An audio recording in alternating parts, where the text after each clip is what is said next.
Hello again, everybody. I got a message through GoFundMe response, and I saw the top line of it, and I figured I better make a video on this one right away, but I'm reading this basically cold.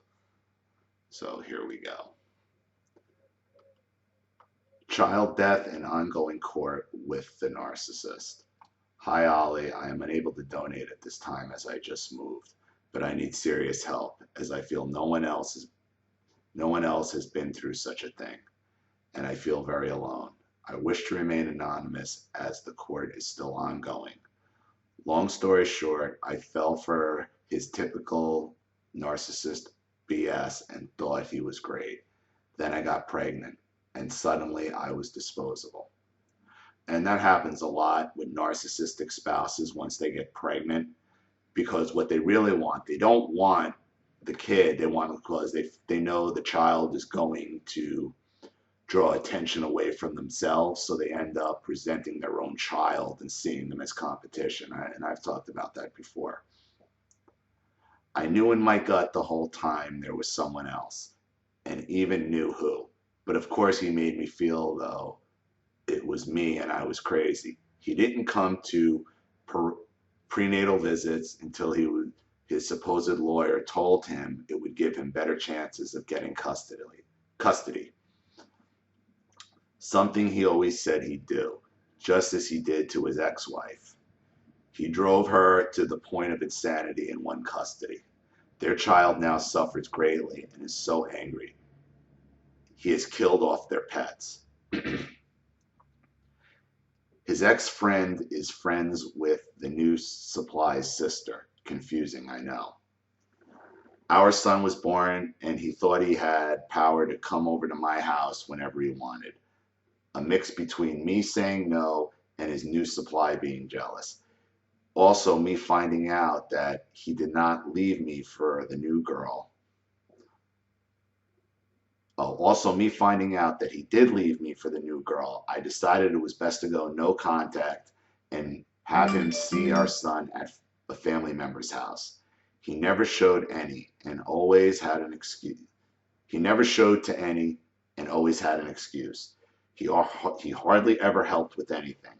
I even cried and begged him one time to help me with my electricity bill, but he told me the same as he always did when he came to me asking him for help.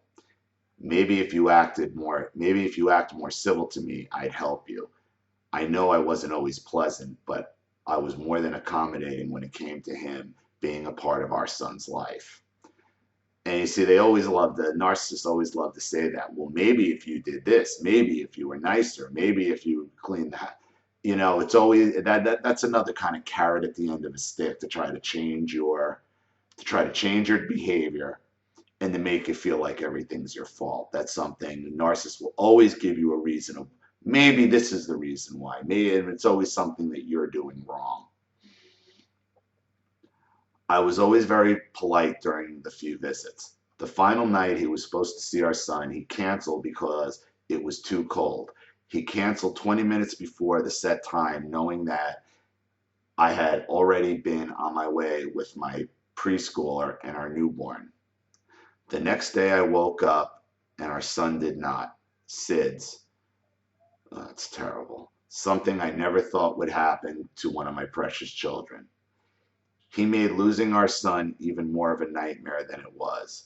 I had to get a lawyer to get our son released from the morgue, and he taunted me that all my power was gone now, and he would follow to the burner until he got his way. I was forced to agree to 2 different memorial services. He then went and told people that I killed our son. He even had them close the casket at his service, which I am assuming was to fuel the lie he was trying to spread. So far, I've met 2 people in real life that were told by him I killed our son. And while I wonder what I could have done differently, I know I never hurt my baby. It is normal procedure for infant deaths to be investigated, and my son was found to be completely perfect. Yet he still tells people I harmed my son. He even He even raised money after my son died, but then stuck me with the whole funeral bill. A month after our son died, I went a little off the chain. I started texting him about what kind of dad and man I thought he was, and told him that maybe if he had helped me, our son would still be alive. I was exhausted, and when I tell him that, he'd tell me to quit bitching about it. Then he'd be willing to take our son for a night, which he knew was not an option, as our son was exclusively breastfed and choked when I tried to give him a bottle of breast milk. I said a lot of things, and before I knew it, he filed a protection order on me. Then he claimed I violated it, and I spent a day in jail. I did not violate it, and the charge was dismissed. Again, narcissists love to get you involved in the legal system, don't they? But the order he filed was on false accusations. He claimed that I verbally abused him and stalked him after our son died, and that I had been threatening his life for my whole pregnancy. Months upon months of seeing him in court, where he always brought his new supply with him, the order was dropped, and I was told not to mention him in a negative way. Well, he took a blog post as something negative against him and filed a motion against me. Then I found a couple of days later that his supply is pregnant. I feel as though they are doing court again to wave this in my face. I don't have the baby because he died. I was very upset when I found out she was pregnant, and I said some not very smart things on social media. Lo and behold, the supply created a fake account, and I stupidly accepted her request. Okay, well, if his supply or his new wife or whatever is friending you, that should be very provable in court, and that should show that he is screwing with you. She had full access to my Facebook and saw my emotional breakdown over them having a baby.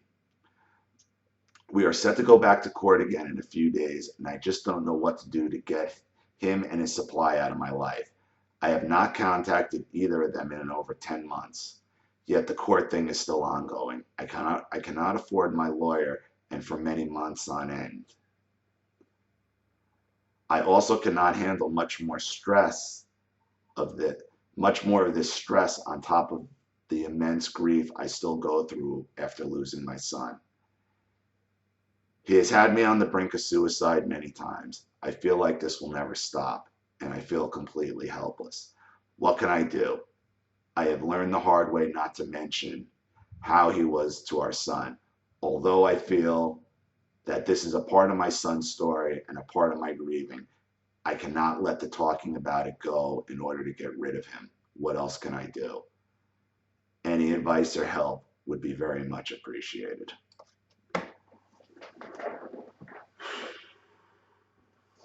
Well, first, I'm sorry about your child. Sorry about your son. I mean, I wouldn't know what to do. I really wouldn't. See, the problem is you should have, and hindsight is always 20/20 and Monday morning quarterbacking.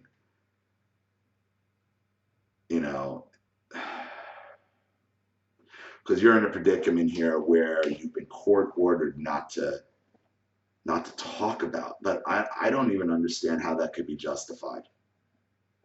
You do have, there is freedom of speech in this country where, that usually applies to the government. But if you're not mentioning him by name, I don't know how a judge can order you not to speak about him.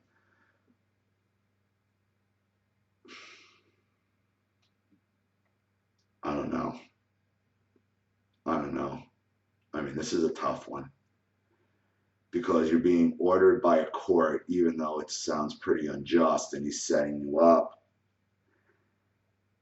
I mean, I would question if you have text messages. The thing with his wife friending you on Facebook would raise a flag to me in court. It would say, like, well, if I'm supposed to stay away from him and he's supposed to stay away from me, why is his ex friending me? Now, I understand that you're going through a lot.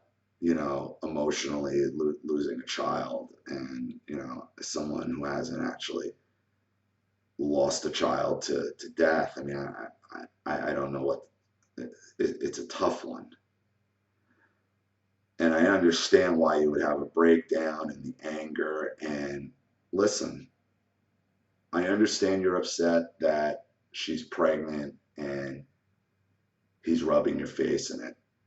The best thing I think you can do, and you said you just moved, hopefully you moved someplace far away where he can't get to you. Block him, block her, block anybody they know. Okay? Move out of state if you can, because the court order is in the state you're in. So after that expires, because those protection orders, I think they're only for a set amount of time, whether it's 6 months, a year. Move far away. So if you're living in a different state than he is, I don't think that order of protection on the internet applies.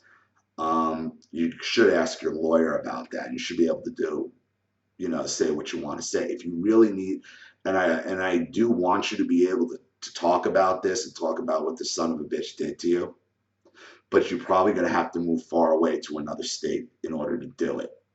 That way they can, the order of protection isn't going to be in effect because you're living X amount of miles away. I mean, I don't know where you live. I don't know if it's feasible for you to move to another state at this second, but it's not as hard as you think. You need to pick up and you need to start a new life someplace far, far away. And what's going to happen to this new woman he's with, it's all going to implode, because he said he did the same thing to his ex-wife and drove her to the brink. There's no reason, once you cut off his supply from you by moving far away and cutting them all out, this one's going to learn. This one's going to learn the hard way as well. And unfortunately, this child she's pregnant with is screwed as well, at least emotionally in regards to narcissism. But I would venture to guess, I would wonder what you can do about this. I just had an idea. One of my subscribers, who has her own Narcissism channel, Akon, Angela. I can't believe I can't remember her last name, but let me. This is what happens when you do these cold. So let me look her up, because she is on my Facebook. Let's see if I can't remember her last name or what she goes by. As a matter of fact, I'll message her myself and see if she can reach out to you, because she does work for a paralegal. She does work for a lawyer, and she's a paralegal, and who understands narcissism and understands personality disorders, so would understand what you're going through. Angela, if you're seeing this, get in contact with me, and hopefully you can give some advice, maybe make a video for her that I could forward, because she does want to stay anonymous, of what she can do in this situation. I'd appreciate it, because she's in a tough situation, because this is legal, and you know how the court systems usually fuck us over, and because they don't understand narcissism. This is something I haven't really. This is a new one for me. Not the pattern of abuse, obviously, because his tactics are the same, but the end result here, since you're going through court with this, and it seems like he's harassing you to keep you involved in the court system, and you're saying you have an order, not even to talk. I don't even understand how that's justified or legal. But I would wonder if moving to another state would kind of nullify, would protect you from talking about him, because how could you be a threat if you live in 1,000 to 1,500 miles away from them if you're just talking about them on the internet? I don't know how constitutional that is to be able to take away your free speech, and I don't think it would be transferable state to state, but I don't know. So if Angela, you could let me know about this one, I'd appreciate it. And I never reach out, like this to anybody for help on, usually I think I have some kind of basis, but this is a legal thing. It's a little different. So, The best thing I would tell you, regardless of whether it's enforceable or not, you got to get away. You got to cut them all out. You got to get as far away as possible. You got to move to a different state. So, and that might even quell his motivation to keep screwing with you, because distance will quell their motivation somewhat on this. And this guy seems like he was just a boyfriend, not even a full spouse or a blood related relative or a parent or anything. Cut him off, move as far away as you can, and I will try to find out for you about how enforceable that is. Talking about an ex on a court order, I don't even know from state to state how enforceable it is. So hopefully I can let you know very shortly. But thank you for sharing your story. I know I can't even imagine this situation, having to go through this, the death of a child, and then having it used to gain narcissistic supply from the supposed father of the child is one of the most abhorrent situations I think I've encountered on here in dealing with all this. So I'm sorry you're going through all this. I hope it works out. I hope I really hope you can get some peace and tranquility out of this. And I am so truly sorry about the loss of your child.